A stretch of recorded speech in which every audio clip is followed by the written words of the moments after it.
Hey guys, it's me Cosmic, and today we will take a look at Barq. So, what is Barq? Well, Barq describes itself as the next generation social app for furries.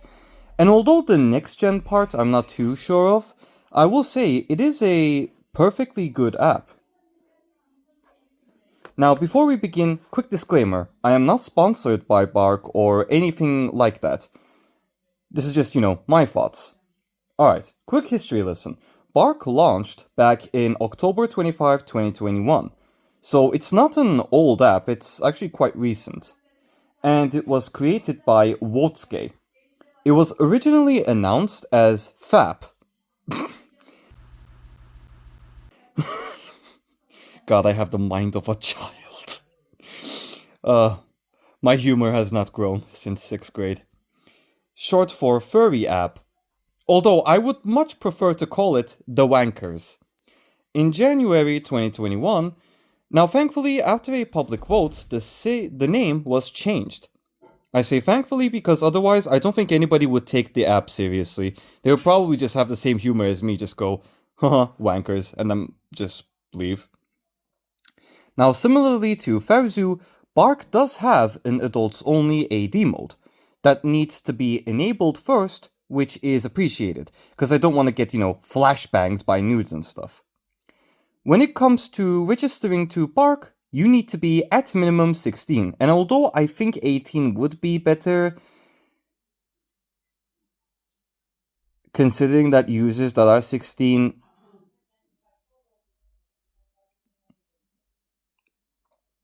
However, considering that users that are 16 can't enable adult mode, I guess it's fine, as long as they can't really, enable it. I understand that in some countries 16 is considered old enough, but still, I think, 18 is just better, personally. I think that's a better number. Currently, the app is only available for iOS as well as Android. A web version is in development apparently, however, as far as I know, it's not done yet. Now let's start with the positives. First off, when it comes to meeting people, it does a good job, similar to Furzu. You can find local and global furries. The difference, however, is filtering options. You can filter down from country, region, city, and distance, not just global and local. And you can further filter options. And also, similarly to Furzu, you don't just get, flashbang with NSFW out of nowhere. You will need to switch over to an adult mode if you're in the mood for that kind of stuff. When it comes to the adult mode, there are a ton of options. Once again, you can choose pretty much, anything there. Do's, don'ts, what you're okay with, what you're not okay with, and so on, which is highly appreciated, When it comes to other social features, you have groups and events, which will allow you to post pictures, your thoughts, and so on and so forth.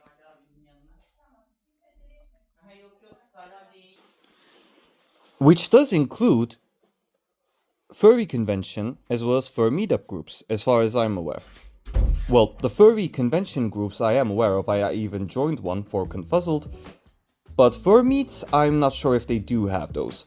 But regardless, you can opt into those as well, which will help allow you to find other fellow furry convention goers whom may not be able to, just straight up talk outright with someone face to face, but would like to, find them via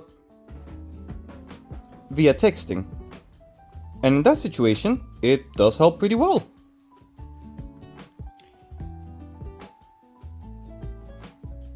The biggest criticism I have when it comes to Barq is the notification system. The notifications are way too slow, and sometimes it just doesn't show up at all, which, it can result in a potential friend that you were about to make thinking that you're ghosting them or you're not interested, even if that isn't the case. So, on that front, I do think that deserves criticism, and they do need to work a little bit on that. Apart from that, I don't really have any other criticisms. I think it's better than Furzu. Because Furzu pretty much has the same issues, but double. And when I said you had a lot of options, I do mean it. It's not just biography, profile images, personas, and so on. For example, you can select through genders, sexual orientation, relationship status, sexual position, sexual behavior, kinks, safe sex policy, can you host or not, and so on and so forth. You do have a biography for both your safe for work and not safe for work after dark account. And keep in mind, the sexual positions and stuff, you choose them in the after dark option. So yeah, you can really customize quite a lot. As well as filter through quite a lot. Pretty much. And also, personally, I think, Barq has more quality, let's just say, when it comes to its user base. And that's going to be about it for the video. I hope you enjoyed it. Thank you very much for watching.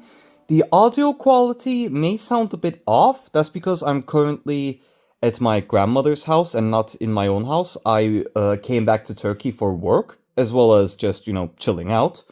So I'm not in the UK at my usual setup. That's why my audio may sound a little bit odd. But yeah, again, thank you for watching. I'll see you later. Goodbye.